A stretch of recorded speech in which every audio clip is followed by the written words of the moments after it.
Brutal Legend is a heavy metal inspired third person real time strategy game. It's a mishmash of different genres, ones that don't really go together. It came out way back in 2009 and published by EA, if you can believe it. So, a different time. You wouldn't see something like this made today. It'd be like a double A type of a publisher. But it came out just recently on Xbox Game Pass and is available only on console, unfortunately. Nothing on PC. If you dare.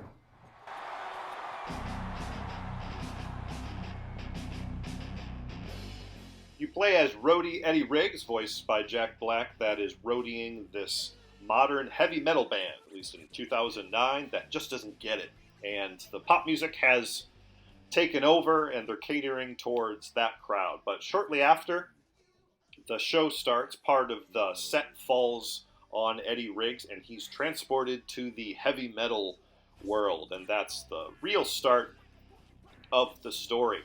The world itself, it's developed by Peter Schaefer, who really wanted to create this heavy metal kind of inspired world. So you have instruments that do real damage rather than just playing music, and all of like the enemies that you fight, your own troops, your characters, when it eventually gets to the RTS part, is all inspired from this.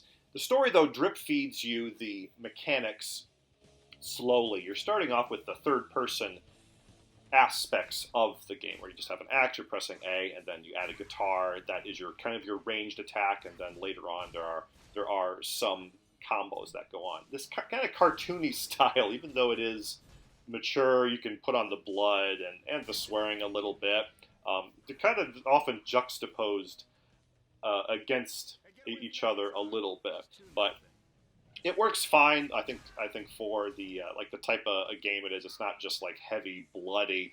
There's story sequences. There's actual narrative, and the acting is done very well. I mean, not by just Jack Black. You have other like Tim Curry, who's always great in pretty much everything, and he's even playing a demon in this one. And you have the heavy metal musicians. Some of those in it, like Ozzy Osbourne, who plays himself. But the acting overall is very well done. Even the other characters, who I don't know who's voicing them.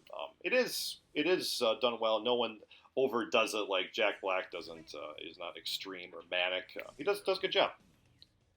The second part to it is the open world, and it's a 2009 open world, so that means that it's going to be pretty sparse, and it feels a little bit like Conker's Bad Fur Day a bit, where the characters are too small compared to the environment. Like the scaling seems oddly accurate because it's cartoony where it doesn't need to be. But to traverse the open world, you have your car, which is called the Deuce. At first, you can just boost, and then later on, you get machine guns where you can target enemies along the way. You have missions where you're escorting your tour bus around. And here's where the problems kind of start to pop in, or there is popping as well, is you don't have the targeting. I don't know if that's limitations of the time or they deliberately decided to do that. About a third the way in or so in the game, now you have the RTS part. After you've recruited enough characters, you're forming your army, you're defending your stage while attacking theirs. This kind of functions as your castle. You can command them by giving them commands of they follow you, but it revolves around them following your character. It's very difficult to give individual commands. Here's where the problems start to pop in. Is it's a third-person action game, but you have these aspects going in. There's a multiplayer though, and I was even very lucky to join a game with somebody else. Luckily, but this never happened later. And of course, I got trounced. This game is a cult classic at this point, so it is possible to get better at the mechanics. Just there are still even limitations with this, that you have to send entire groups at a time. You can't really do individual commands too well. You really got to appreciate that they even made this game and on a higher budget, published by EA. This this kind of thing wouldn't happen anymore. And the just the world that was created, the quality of the acting and the music, it's appropriate for heavy metal. Unfortunately, the deeper you get into it, the worse it gets. Early on, it's fine. You're just traversing. But once you get into the open world, it's a 2009 open world, and then ultimately the RTS parts fall flat more. I know there's enough difference between the three factions. Just how you control them is bad, and choices that are made where they have to follow around in your character. And online really is dead, but you still can play against the AI at least. Not bad. Looks like you figured out the instructions okay. It doesn't. I wouldn't even get Game Pass to play it. It is very cheap. It's only $15, and all the DLC is included, which includes the multiplayer maps.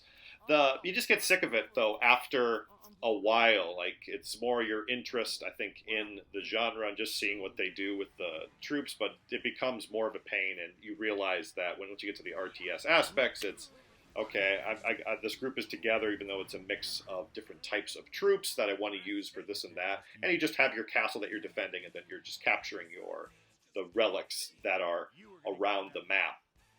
And that's pretty much it. So this is the kind of game that a remaster or a sequel, it would by default be a lot better. I think they would also make better choices in terms of the controls of the mechanics, take the RTS aspect more seriously than they did. That's the main part where it's lacking and where it feels dated. And the other stuff that they don't have control of, like the open world and the graphics aren't too bad. It does also have great style and presentation, but this would be something that would by default also be better. If you like this video, please give it a like. Disliked it, give it a dislike. Really like to consider subscribing. If you're picking it up on Game Pass on console, please check out the links below. And I will see you next time.